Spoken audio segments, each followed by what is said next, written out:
welcome back, Cultivists, for our next show. So the idea behind these is, given so many people are finding ourselves either without work or the conditions that we're working in have changed, we thought it'd be great to discover people in the Cultivist community and shine a light on people who are influencing company culture and really paying attention to well-being.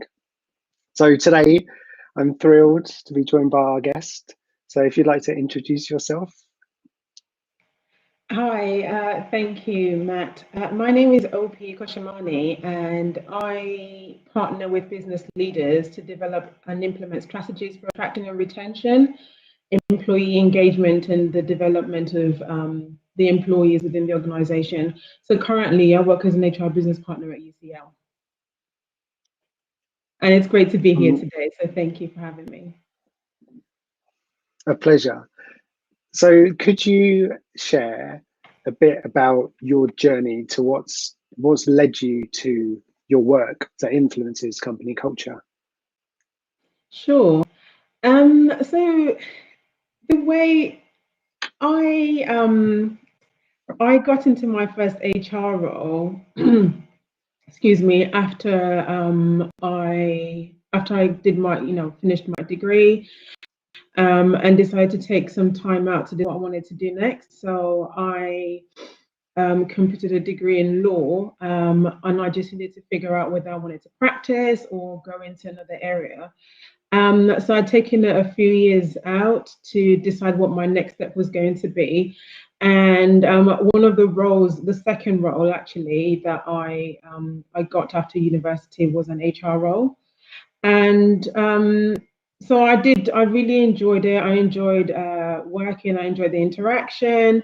And so I guess answering your question in a different way, which would be why I decided to stay in a role influencing the culture was I really enjoyed the fact that working within the HR function, able to actually help define and influence the experience of everyone that came into contact with the organization. And so not just the employees actually, but even also people like, I don't know, say our job applicants, for instance. So I guess a lot of it, I think, culture for me as well is very much about how we, for instance, if you're looking at recruitment exercise, how we attract and retain, how we attract and retain talent, how we run our recruitment exercises, how we respond to feedback from job applicants, so people who have actually taken the time and made the effort to actually go through a recruitment exercise to try and do their best. And if they haven't, if they haven't been successful in the role, how are we responding to those people who, trying to make themselves better? I think will very much define how we're seen, not just by our employees, but also by others who might have had a brief association with the organization. And I also think that really, really does impact on what they will say about the organizations long after the association has ended. So one thing I always say is that these people could actually go on and actually be ambassadors for our organizations, even if they've never worked with us before, even if they've never worked for us before, just because they had a really good experience with someone or a few people within the organization. So for me, that was really that was one thing I really, really liked about it, and that's why I've stayed working in HR. I think also as well, if you look at something like leadership and management, and you look at who we recruit into those leadership roles, or who are we recruiting to management roles, what are the qualities that we actually look to promote within the organization, and what message are we sending about the people that we're recruiting into those roles, and how does that actually fit in with our culture and our values? And I felt like, I guess, getting back to that recruitment attraction and retention example that I gave earlier, looking at the processes, our procedures, our policies as well, and also the training that we give people who are carrying out those activities to ensure that they not only run a fair process, but they also run a process that gives a very good impression of the organization. So yes, I guess you could say HR. Yeah. I love the way that you were like, yeah, if I answer your question in a different way, I should do that in the future. I should say to every guest, don't be constrained by my question. I'll be like, I'll say, my expectation is that you have to change my questions. Yeah, I think we're particularly with so many people finding themselves having to apply for new work. So many people are talking about their experience as a candidate when they're applying for jobs. So I don't know the companies, some of them, I don't know really much about them. I might have heard the brand name when I read about someone's experience on LinkedIn, and I might not even know the person who's talking about it. But over the last few weeks, I've learned so much about different companies' application process from what people have been sharing. Absolutely, yeah. And I think also, and that's such a great point. And I think which really adds to what I said. And I think also key to that is the fact that when people have really positive experiences through their association with an organization, then that actually improves their chances of actually being able to recruit really great talent to the organization, because they look more attractive and they effectively become an employer of choice. And so people come to work for them because they want to work for them, not because they've got, they pay the highest salaries or something. People actually want to be there and they want to work for that organization. So that's another important, another key point, I think, that I would pick up from what you just said. Yeah, it reminds me of a lot of companies at the moment have been putting more emphasis on trying to be more inclusive and have more diversity, and a lot of companies seem to be struggling with I think with the mindset of it's so difficult to find the diversity that we're looking for. And I think one of the opportunities for companies is, well, actually, if you make yourself really attractive as a company, people will surface themselves. They'll choose to apply to you rather than you having to do so much work in the search. Like, I think it's important to do a lot of work in the search, but being that attractive, like a magnet, so that people kind of surface themselves. And I think what you described is one of the ways that people can do that. I remember in one of the companies I worked for, we said, like, for us, one of the measures of success, like one of our targets for the application process should be that whether or not a candidate is successful, they become an advocate for us based on their experience in the process. Yeah. And just another point actually about diversity and inclusion. I feel in my experience that there is so much emphasis that's placed on diversity and maybe not so much on inclusion. And so, a lot of companies might say, oh, they want their workforce to be more diverse. But a lot of people out there who might be from underrepresented, who might be from groups that are underrepresented within those organizations, might be looking at their stats and, looking at, people from underrepresented groups that are working in those organizations. And if they don't see the figures, then that actually makes them worry about what the culture will be like. Because if they don't feel like there are people in there that they can relate to, then I guess for them it makes them concerned about what they might be going into. And also, I think, with focusing on diversity, and I guess not so much on actually looking at what the culture is people are going to walk into. If people, if they're able to then recruit in high numbers for one reason or another, but the culture is toxic, then what happens is that those people will probably end up leaving anyway. And so when you look at the numbers of people that they're recruiting into the organization, they might have a high number of diverse candidates, but then if you track those numbers, say, in under a year or just up to a year, those numbers might not be the same. And then ultimately, that's becoming more expensive. It's become a more expensive process, a more costly process for them, because they have to run another recruitment exercise. And they have to run another recruitment exercise, have to go through that whole process again, training. And then that's also putting pressure on the people who are left behind, who are having to provide cover for those vacancies while they're conducting all those different recruitment exercises as well. And so the inclusive culture is so important for them to get right, just so that people are not walking into a hostile organization, leaving straight away, created a revolving door. So yeah, that's something else that I've found, and I do speak a lot about, actually.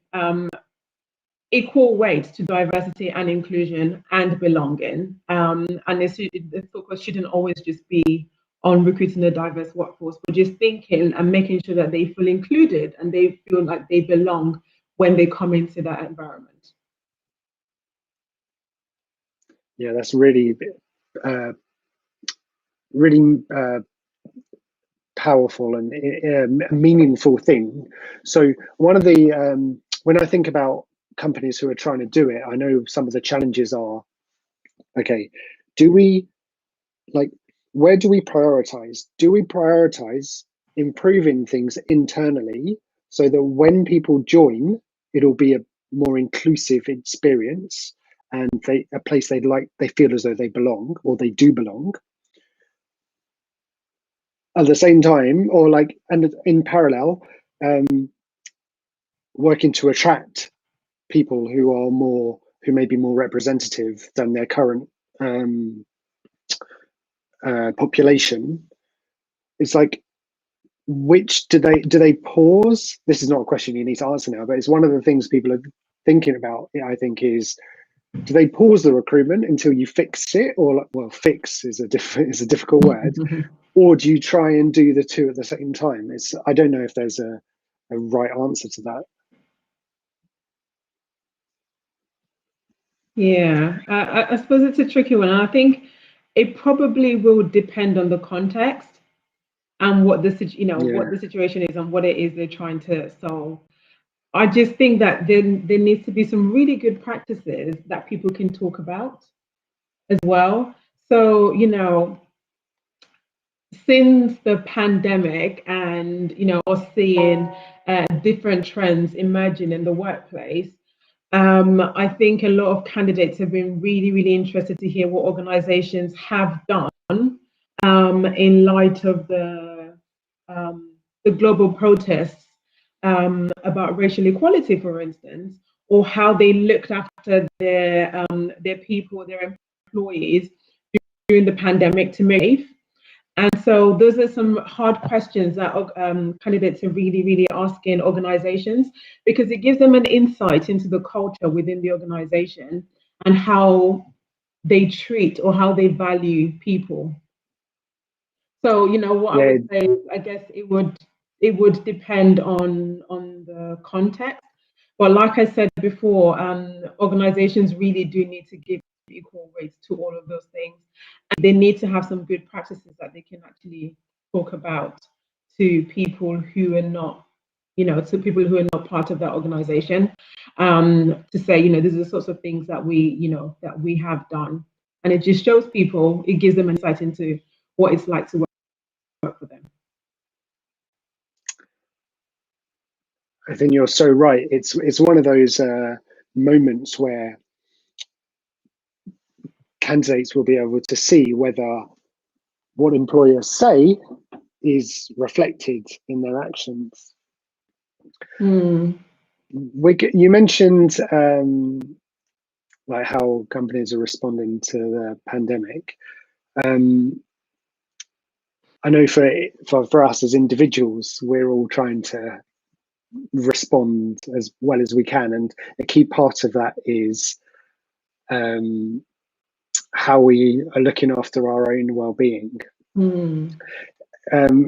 Could you share any habits or approaches you've been taking to look after your well-being? Yes, of course. So, I mean, we were talking about this earlier, and I did say, first and foremost, I've got a really good routine going now, but at the beginning of lockdown one, that wasn't the case. So it took me a few months actually to get into my routine that I have. I've always been very big on self-care, and I've written extensively about it. Either with whether it's for employees or for us as HR professionals. Just making sure that we look after ourselves and we're sufficiently robust and resilient because of our roles as people. And so it's something that I've always been very passionate about. But even for me, I found that the disruption of the pandemic and the lockdown massively disrupted my routine, and I had to come up with a different one because as I mentioned to you earlier, I was always someone that always felt like I could only work out in the gym and nowhere else. And then lockdown came in, and then I had to adapt very quickly. And also because at the start of lockdown, I started exercising in the mornings on some days, but not every day. But then I realized that actually on days when I exercised, my concentration, my energy levels, my engagement levels, and just all-round motivation was quite high and very good. And those days were very productive. And so what I decided to do was actually start working out every day in the mornings. So I do like a short 30-minute workout before I start my day, and that's nicely for the day. Something else that I've done recently as well is that in addition to my morning workouts, I also work out with a friend 3 or 4 times a week. So we'd been we're having a catch up, and I was talking to her about my routine. And she said she found it very difficult to actually be motivated. And I suggested that we actually do something in the evenings if she couldn't join me for my morning workouts. And she wanted to do that. So we've been working out. So I just I do the same, very similar things to what I do in the mornings, in the evenings with her as well. But I just make sure that they're different, just so I have a bit of variety. And that also, that really helps. Just making sure that I get some fresh air. So it's very, very, very difficult for me to actually make myself leave the house and go for a walk, except it's to go food shopping, if it's to get food, we all need sustenance. So I will go out and do that. But for anything else, to just go out for a walk is very difficult. So what I started doing was arranging to speak to, have my catch up with my friends in the evenings, and then that will get me out of the house. And we stay on the phone sometimes for a good 2 hours. So I get a really good walk, and it gives me an opportunity to really clear my head, catch up with my friends and see how they're doing. And the out of my place as well, so that's been great. And I think also haven't been doing that as frequently, but at the beginning I had regular catch-ups over Teams or over Zoom. So like family catch-ups, catch-ups with different groups of friends as well. But that hasn't. The catch-ups I tend to do now tend to be on a one-to-one basis, and I don't have those catch-ups with larger groups of people as frequently. The other thing as well that I was going to mention, which I don't recall now, but something else that I picked up that I started doing during the lockdown was I tried out a vegan diet for a period.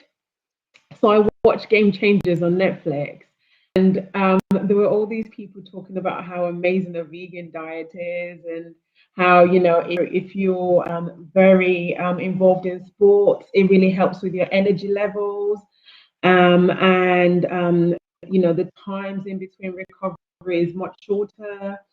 I thought, this sounds too good to be true, but so I really wanted to try out for myself and see. So I decided to go on it, and so it's been really good.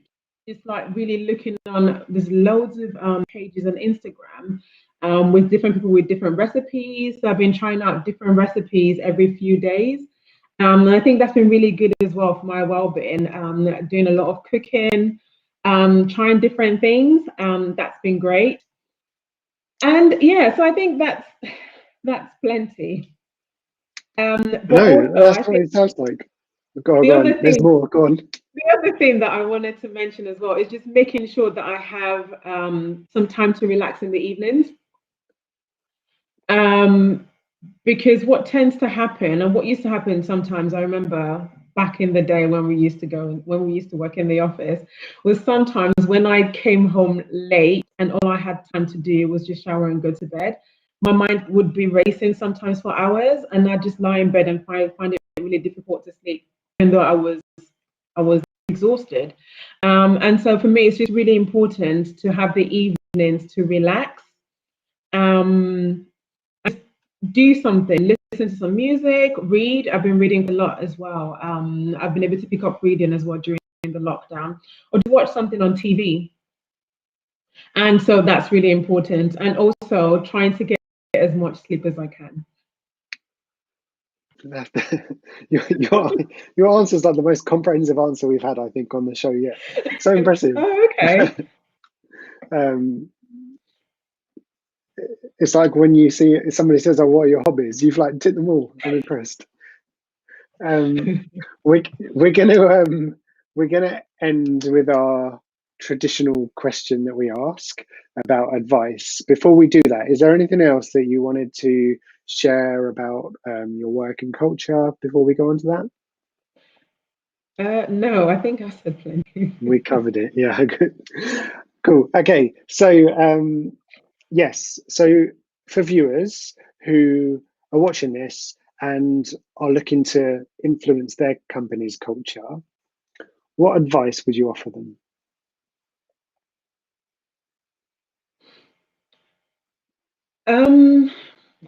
I would say it depends on who I'm speaking to. So, you know, whether they're a manager or a leader or you know, an HR, a people person. But I mean, bearing in mind the conversation that we're having, I can focus on people who are within the HR, the people function, and I would just say it's regardless of what level people are operating, it's so important that you understand what your purpose is within the organization. And when I say your purpose, I'm not talking about your job. So if you recall, when I introduced myself, I introduced myself as a business partner second. I actually talked about what I do. So I think I personally feel that that's really, really important, because when you understand what your purpose is within the organization, then you understand how you contribute to the overall mission. And you're also better able to understand how what you do, how your role, your actual role as, you know, whoever it is that you are, fits into the big picture, and what happens, I guess, if you don't do your role, if you don't do your role properly. So as a quick example, if you take people who, I guess, are issuing contracts of employment, so people who are issuing documentation or correspondence to cover the whole employment life cycle. So people who are issuing new contracts or offers of employment and everything else in between, right through to people who also right through to issuing leave-in letters as well. Someone like that, it's so important for them to understand the implications of not issuing a contract of employment on time and what impact that will have, and how actually that actually could help with attracting and keeping great talent or not. So, you know, if people, for instance, I always say that the employment contract or the offer letter is really the first, for most people, the first official documentation or correspondence that an individual will receive from an organization. And if it's not timely, or if the information in there is incorrect or not accurate, then it can give the wrong impression of an organization. And so something like that, someone just understanding like the wide reach of how they do their role and how that can impact is so important. And so I would say that it's very, very important for anyone, people, even if they're working in calm or events, it's just really important. And you know, with something like comms as well, that's become so important, especially during this period. So you know, different organizations, depending on their size, had to really think about their strategy when it comes to communicating during the pandemic. So you know, regular communication. What does regular communication mean for their context? You know, whether it's a large organization or a smaller organization, and so just I guess in those roles as well, having an understanding of the impact of very clear, very regular and timely communication going out, and how reassuring it can be for people as well, knowing how their organizations were operating or what they were doing during the period is so important. So that's one example. And I guess also understanding the values of the organization and also how their function contributes or enables those values to be demonstrated is very important. I could say more, but I'm just, I need to be mindful. You could do, but yeah, you've got to go for a walk with you and speak with your friends and go for a workout. And I think that's great advice. Yeah, like particularly how you mentioned, like understanding your purpose and how that contributes and the impact of what you do. And I love the way that I think then and also before you led with it depends on like the context or the person. I think that's it shows how much you kind of your awareness and your empathy. I feel really fortunate that you've shared what you have today. So thank you so much for being part of this. Thank you so much. It was great. I really enjoyed it. So thank you so much for having me. We'll put a link if people want to get in contact with you. And we'll see viewers tomorrow. Thanks so much. Thank you. Bye. Bye.